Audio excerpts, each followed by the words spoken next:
Actually, I think that was a fantastic way to wrap up because I think, Chris, where are you? I could hear your voice.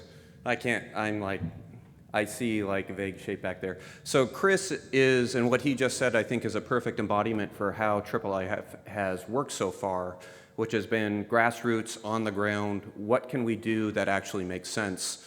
In addition to doing what he just described within his own institution, Chris was one of the people who really brought OpenSeaDragon out and made it into one of the showcase applications that's got people really excited about deep and performant image zooming. I've seen you in a large room once before. This is, again, the kind of thing where if and when a lot of people kind of all point in the same direction and pull in the same direction, we can go an incredible distance. And I think that's really what I would like to do to close out for the day, is to think about where does IIIF go next. For those of you who are already familiar with IIIF or have already implemented or are planning to implement, what are you going to be doing? For those of you who came to kick the tires or just learn a little bit more, what have you learned today and what can you do next? So one of the things that we have realized when we started this 4 or 5 years ago, somewhat naively, it occurred to me as like, this is just APIs, right? That's like a couple of HTML pages on the web. We'll get that up, wham, bam, we're done, and then we can go and build some really cool software, which is the exciting thing. Well, it turns out maintaining standards and building community is actually a heck of a lot of work. And it's actually very time consuming, and we're beginning to see some obvious things like even maintaining the IIIF.io website is something that would benefit from some dedicated care and feeding. In recognition of this, there is a new organization that's less than a year old called the IIIF Consortium. It was formed expressly with the purpose of supporting the IIIF community effort. It was organized in June of 2015 at Oxford. There was a signing ceremony of 11 founding institutions, and these were 11 institutions that had been involved pretty much from the beginning, had put a lot of skin in the game, and had demonstrated not only did they want to advance IIIF for their own needs, but they had the interests and the goals of the wider community at stake. So this is a picture from the signing ceremony. At Oxford, Michael Keller, who's spoken a couple of times today, is actually the chair of the IIIF Organizing Committee, or the Executive Committee, in addition to being the University Librarian at Stanford. And this is a group where we're now up to 34 members, and they're rolling in at a somewhat impressive rate at this point. And I think we have 7 or 8 national libraries or state libraries. Chris will hold you to your commitment to Library of Congress once the new leadership is confirmed.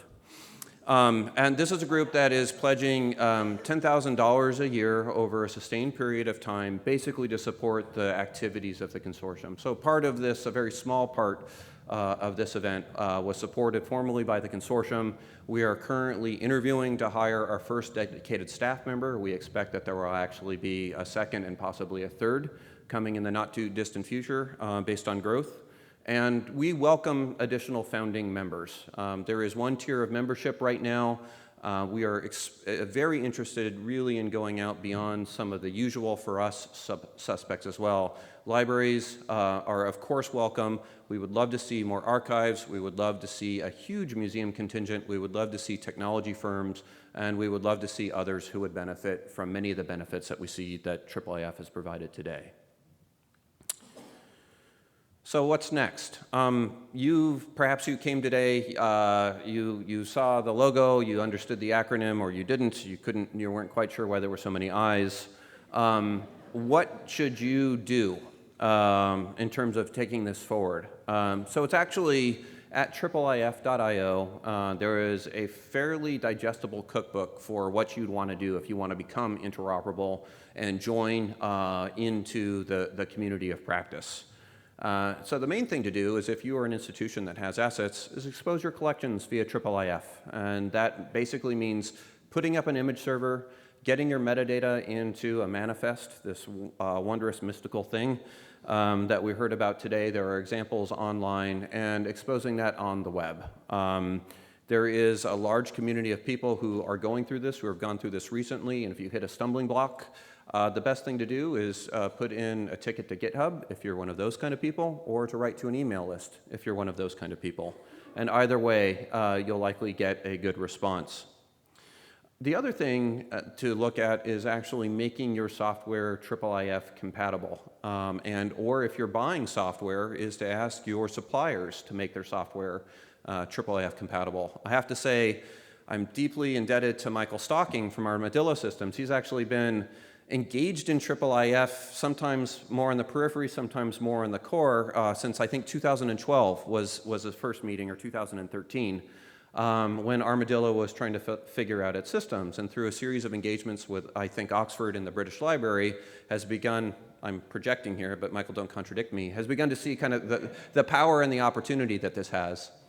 The other thing I have to thank Michael for is he actually showcased a number of Stanford assets in his demonstration, which is really heartening for us, because we always steal from the Bodleian and Harvard whenever we do a demo, because one of them 700 years older and the other one's 300 years older than Stanford is. So just in terms of great stuff. So it's wonderful to see who can take advantage of your materials once it's out there. I think that the last part is to really look at shaping where IIIF may go forward. We are beginning to dive into AV now because we heard a strong cry from the community that says, this is great. I think we're beginning to get a handle around images. I have the same issues around AV and around 3D and maybe around a couple of other formats. If you have needs, if you have use cases, if you have suggestions, potential solutions, or contacts, these are all the ways that you can actually provide them to someone who's currently active in the community. You can climb onto the list. You can come to one of the working group meetings. Over the next 3 days, we'll be having what is now going to be our first annual conference of IIIF.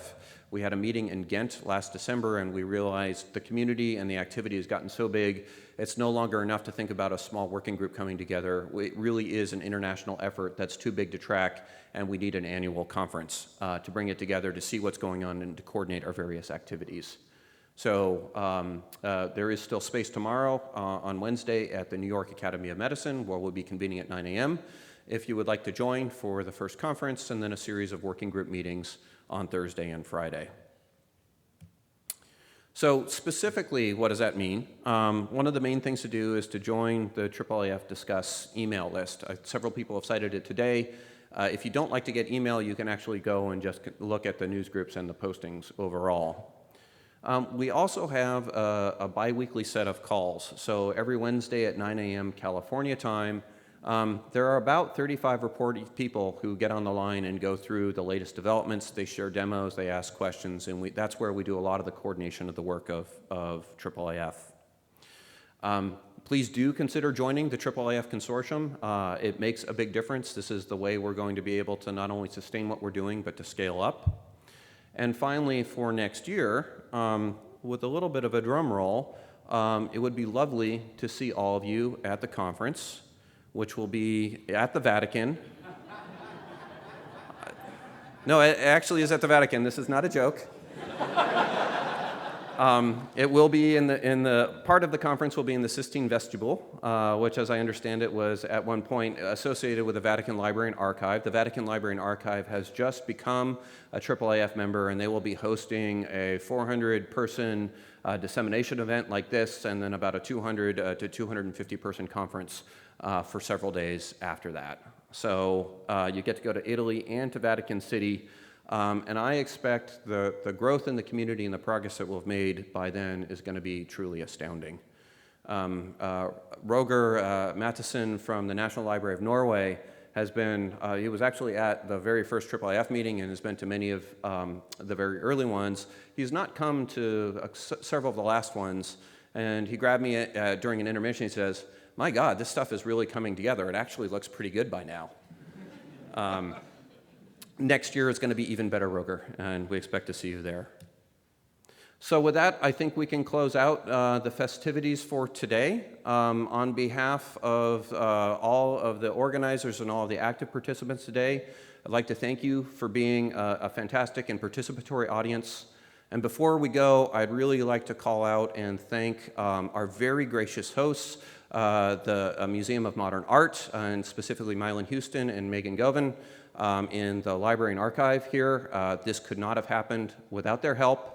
I would also, our Metro volunteers in the back still.